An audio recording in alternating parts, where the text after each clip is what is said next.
Hello, welcome. So today I'm going to be talking about where emotional trauma is stored in the body. There are different types of emotional trauma, and I like to reflect back all this information to the chakras. And the reason why I do that is because the chakras are the energy centers that power the human mentality. Our mentality is run off of energy, right? Thinking and feeling are energetic processes. So we have chakras that represent the different dimensions of our mentality. And so that's why we are multifaceted, because we have chakras that either put out energy or receive energy. And each chakra can be dominant in like either feminine or masculine characteristics. So when, let's say we have a heart chakra, which is one of my favorite chakras to talk about. The heart chakra is more of like a feminine chakra because it receives so much. And so when it comes to emotional traumas, a lot of emotional trauma is stored here because of the fact that this area of you receives so much. And from an early age, you are receiving a lot of information, and when you're young, you cry more and you're more emotional because you're receiving so much. And so ever notice that when you're crying, or if you've ever had a deep cry, you can get to points where you actually can't speak. It's like your throat chakra is blocked from expressing what is here because so much is happening here. It becomes overwhelming. So now this throat chakra can't even you get choked up because this area becomes blocked. Okay. And so the heart, it is what I like to call your subconscious mind, because we can't always verbalize what we're feeling within our heart. And sometimes when it comes to the things we feel in our heart, it doesn't logically make sense. And we may even suppress things that happen in this space because it doesn't make sense to us. Okay. So the other emotional chakra that I will be discussing in this video is also the sacral. Everyone's pretty familiar with the sacral. Well, not everyone, but a lot of people are. And it's because when it comes to the sacral, it really is about the self, okay? It's about how you feel inside. It's about the pain that others can't see, you know, the shame and guilt that you undergo. And when it comes to the sacral, a lot of what you feel with the sacral, you usually are acting on it with the solar plexus somehow. So although your solar plexus is able to mask how you feel in your heart, and you may not even speak on things, and you may not even be aware of all the information your heart space has collected over the span of your life, when it comes to your sacral, it's more immediate that you're expressing what is here. Okay, if you want to get a desire fulfilled, you're more likely to act on it with the solar plexus. You're more likely to do something about it. And so when you're in pain, or when you have emotional pain when it comes to the sacral, it leads to, yes, pain in your heart, but you could also let off some steam by using that solar plexus to do that. So when it comes to where emotional traumas are stored with the body, a lot of it is the heart space. Although you can store emotional trauma with the sacral, what it does with the sacral and emotional trauma, it's usually inability to act on something with your full expression. So if you do have blockages when it comes to having guilt or having shame or feeling or having low confidence, then your ability to express that with the solar plexus will be limited or restricted, which isn't a good feeling. It does overall affect the root chakra and your ability to do things naturally.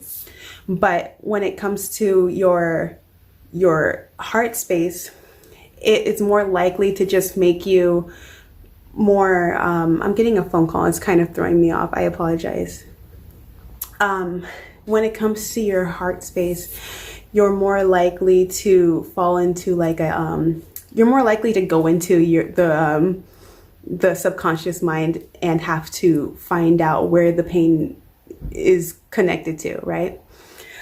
So the sacral can be blocked because of shame, okay? It can be blocked because of guilt. And when I say blocked, I just mean that you're not able to express this area or use this chakra in the way that it can be used. And the same with the heart chakra.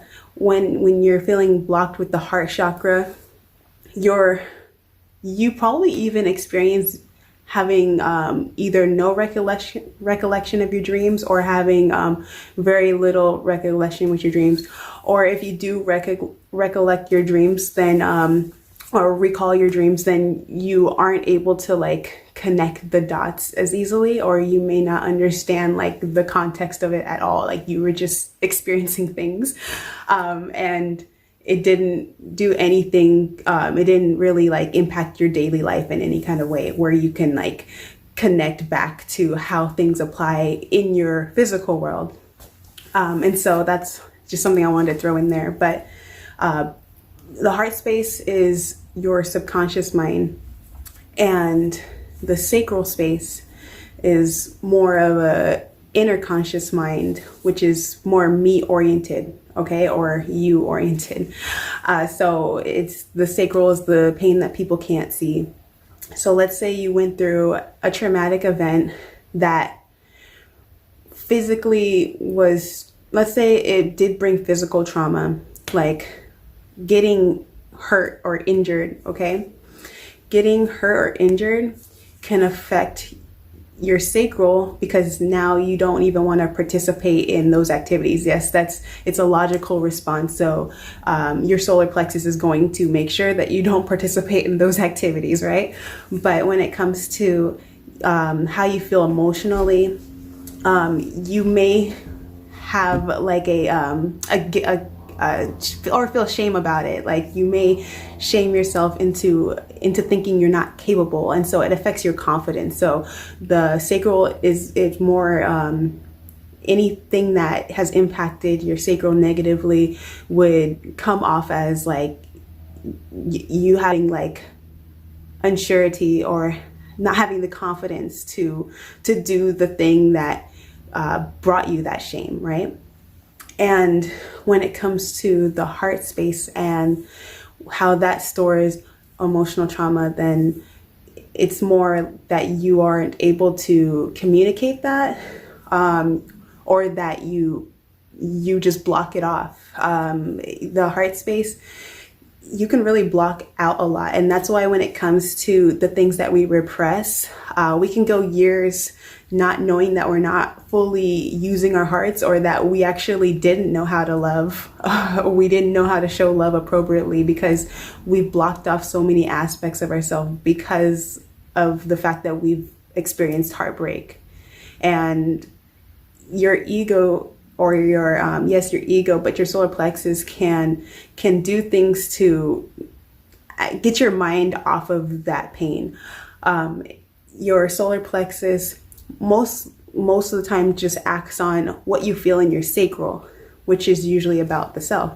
So I'm gonna throw in a bonus. If you actually stayed with me in this video, I'm gonna talk about another emotional chakra, which is actually your third eye chakra.